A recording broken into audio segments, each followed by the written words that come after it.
কি ব্যাপার রে? কালু এখনো স্কুলে আসলো না কেন? দেখ, ঠিক চলে আসবে হয়তো। সবাই চুপ, স্যার আসছে। Sit down, sit down. কথাটা কানে যায় না। আমি সিট ডাউন বলছি আর তোরা দাঁড়িয়ে আছিস। বস।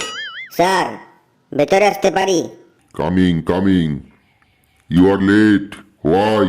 স্যার, রাস্তায় আসার সময় আমার মোটরসাইকেলের চাকাটা কাদায় আটকে পড়েছিল, তাই লেট হয়ে গেল। No no no no, tell be in English. তুই যে কথাগুলো বললি সেগুলো ইংরেজিতে বল। Sir, when I school coming, my motorcycle chaka was pouring in kada. No noring choring, only boom boom sound করিং। কি সাংঘাতিক ইংরেজি রে বাবা! এখন আমি বুঝতে পারছি তোদের ক্লাস থেকে যাবার পর ইংরেজি স্যার প্রতিদিন কেন অজ্ঞান হয়ে যায়। নে বস, আর যদি পড়া না হয় তাহলে কিন্তু আমি পে দিয়ে লাল করে দেবো তোদের আজ।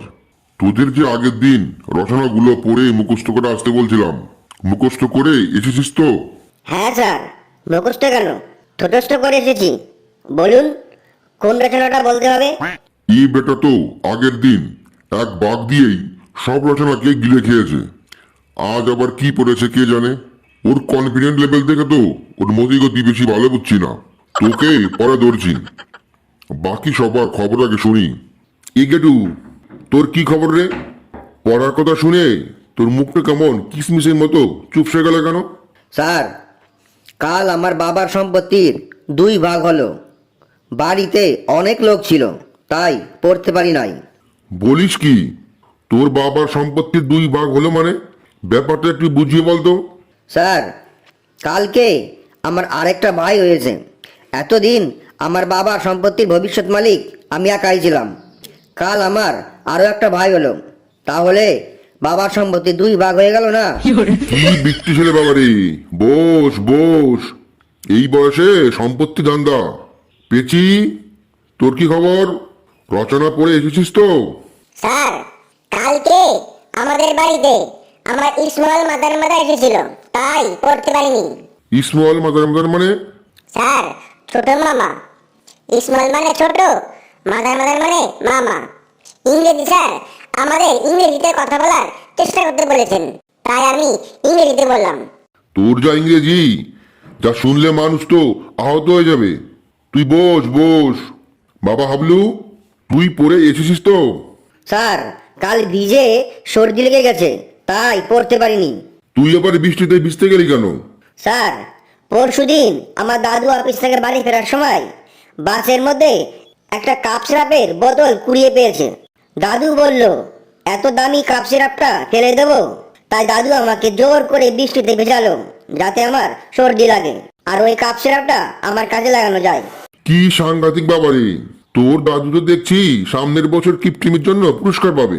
দেখলে তো স্যার, আমার ছাড়া কারো পড়া হয়নি, তাই ওদের পড়া ধরে সময় নষ্ট না করে আমাকে ধরুন। বেশি লাফালাফি করিস না ফেলু, স্যারের মুখটা আজকে এমনিতেই খারাপ আছে। চুপচাপ থাক একটু, তাহলে তোর জন্য সবাই আমরা প্যাদানি খাবো আজ। তোরা পড়া করে আসিসনি, তাই প্যাদানি খাওয়ার ভয়েতে স্যারের কাছে আত্মসমর্পণ করেই দিয়েছিস। আমি আত্মসমর্পণ করার পাত্র নই, আমি আজ পড়া করেই এসেছি, তাই নিজেকে স্যারের কাছে আত্মসমর্পণ করার কোনো প্রশ্নই ওঠে না।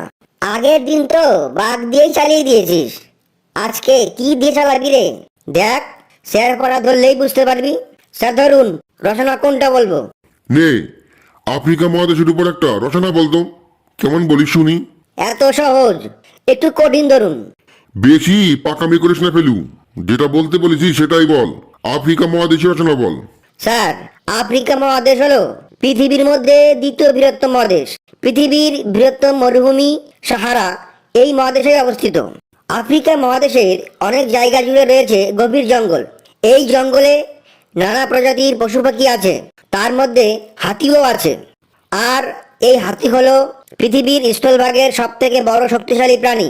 হাতির ইয়া বড় চেহারা, ডিশ অ্যান্টেনার মতো বড় বড় দুটো কান, দেহের তুলনায় লেজটা এইটুকু পুচকোমানা, চোখ দুটো ছোট মিনমিনে। হাতির সামনে ক্রেনের মতো সুরও আছে।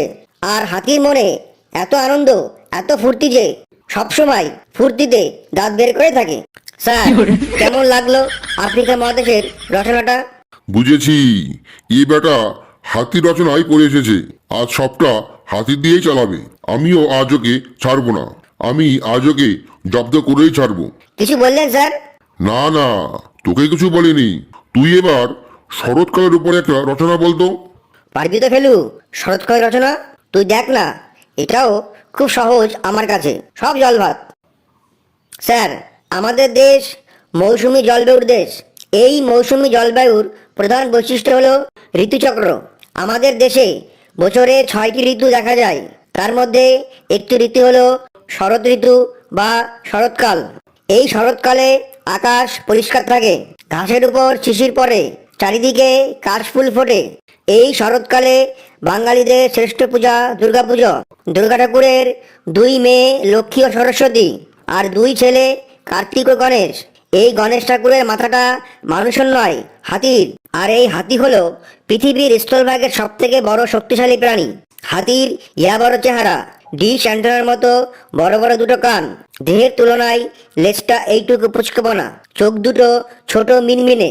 হাতির সামনে ক্রেনের মতো সুরও আছে।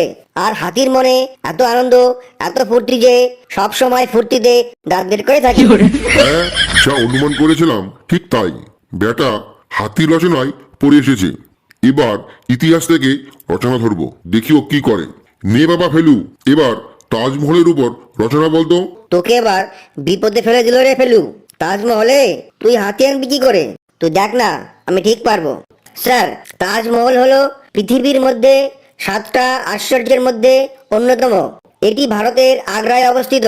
সম্রাট শাহজাহান তার প্রিয়তমা স্ত্রী মমতাজের স্মৃতির উদ্দেশ্যে মার্বেল পাথর দিয়ে এই তাজমহল তৈরি করেছিল। তাজমহল যখন তৈরি করা হয় তখন উন্নত মানের যানবাহন ছিল না। তখন ভারী ভারী পাথর বহন করার জন্য 1000-এর বেশিও হাতি ব্যবহার করা হয়েছিল। আর এই হাতি হলো পৃথিবীর স্থলভাগের সবচেয়ে বড় প্রাণী।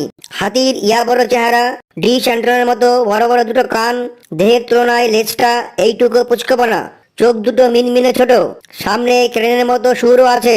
আর হাতির মনে এত আনন্দ, এত ফুর্তি যে সব সময় ফুর্তিতে দাঁত বের করে থাকে। কেমন লাগলো স্যার তাজমহলের উপর রচনা? দাঁড়া, একটু নিঃশ্বাস নিয়ে নিই, আমার হার্টবিট বেড়ে গেছে। আমি কিছুতেই এই বেটাকে জব্দ করতে পারছি না। এইবারই লাস্ট। আশ্চর্য জগদীশচন্দ্র বসু নিয়ে একটা রচনাবদ্ধ দেখি। বেটা তুই এবার হাতি কি করে আনিস? এবার তুই মনে হয় ফেসে গেলি রে ফেলু। আশ্চর্য জগদীশচন্দ্র বসু রচনার মধ্যে তুই হাতি আনবি কি করে রে? Impossible has not in my dictionary. এই ফেলুর কাছে কিছুই অসম্ভব নয়। দেখ, ঠিক পারবই। নে তাড়াতাড়ি বল। স্যার, আশ্চর্য জগদীশচন্দ্র বসু ভারত তথা বিশ্ববিখ্যাত একজন প্রাপ্ত স্মরণীয় বিজ্ঞানী। তিনি প্রথম গাছ নিয়ে গবেষণা করে বলেন যে গাছেরও প্রাণ আছে। এই গাছের থেকে কাঠ পাওয়া যায়, আর সেই কাঠ থেকে চেয়ার, টেবিল, খাট, আলমারি তৈরি করার সময় কাঠের সাথে জোড়া লাগাতে কাঠ মিস্ত্রিরা ফেভিকল আঠা ব্যবহার করে। এই ফেভিকল আঠা ডাব্বার গায়ে দুটো হাতির ছবি থাকে। আর এই হাতি হলো পৃথিবীর স্থলভাগের সব থেকে বড় ও শক্তিশালী প্রাণী। হাতির ইয়া বড় চেহারা, ডিশ অ্যান্টেনার মতো বড় বড় দুটো কান, দেহের তুলনায় লেজটা এইটুকু পুচকোপনা, চোখ দুটো ছোট মিনমিনে। হাতির সামনে ক্রেনের মতো সুর আছে। আর হাতির মনে এত আনন্দ, এত ফুর্তি যে সব সময় ফুর্তিতে দাঁত বের করেই থাকে। ওরে থাম থাম বাবা থাম। ওরে আমাকে তোরা কেউ একজন ধরে স্টাফ রুম পর্যন্ত নিয়ে আয়।